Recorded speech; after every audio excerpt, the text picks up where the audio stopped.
2026 April నెల రాశి ఫలితాలను గోచార గ్రహస్థితిగా మనం ఈరోజు తెలుసుకోబోతున్నాం.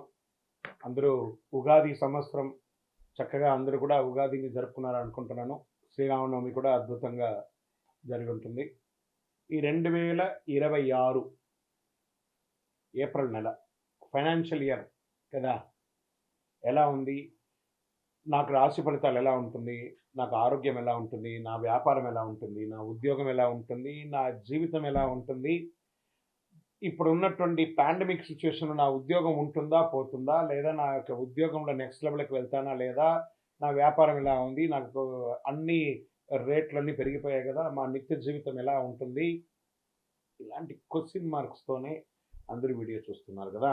ఏప్రిల్ మాసం మేషరాశి వారికి సద్గురు జ్యోతిషాలయం నుండి 2026 ఈ గోచార ఫలితాలన్నింటినీ మనం తెలుసుకోబోతున్నాం. ఈ నెల కొన్ని అవకాశాలు వచ్చినట్టే వస్తుంది, నిరుత్సాహం ఉన్నట్టే ఉంటుంది. ఏంటి అసలు ఎలా ఉంటుంది, నాకు ధనలాభం ఎలా ఉంటుంది, అనూఖ్యంగా ఎలా పెరుగుతారు అని చెప్పి చూసుకుంటే, ఈ నెల గ్రహస్థితులు చూసుకుంటే శని మరియు రాహు మీనరాశిలో ద్వాదశ స్థానంలో ఉంటున్నారు. ఖర్చులు పెరుగుతాయి, మానసిక ఒత్తిడి ఉంటుంది, విదేశీయ సంబంధాలు పెరుగుతాయి ఈ యొక్క గ్రహం అక్కడ ఉండడం వల్ల.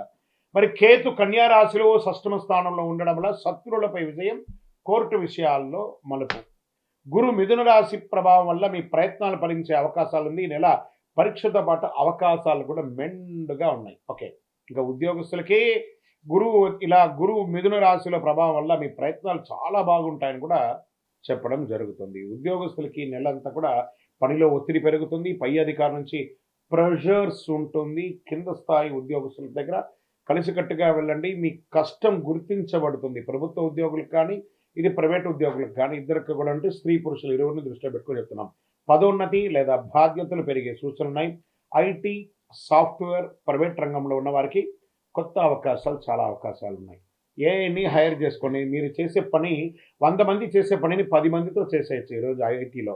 కాబట్టి మీరు కూడా ఆ 10 మందిలో ఒకళ్ళుగా మీరు ఉండాలని టెక్నాలజీగా మీరు ముందు మారండి. అది కనీసం మీకు చాలా ఉపయోగం ఇస్తుంది. ఇంకా సర్వీస్ రంగంలో డాక్టర్స్ కానీ, అడ్వకేట్స్ కానీ, లేకపోతే సర్వీస్ మన డిఫెన్స్ వాళ్ళు కానీ, పోలీస్ రంగం వాళ్ళకి కానీ ఖర్చులు కూడా పెరిగే అవకాశాలు ఉన్నాయి.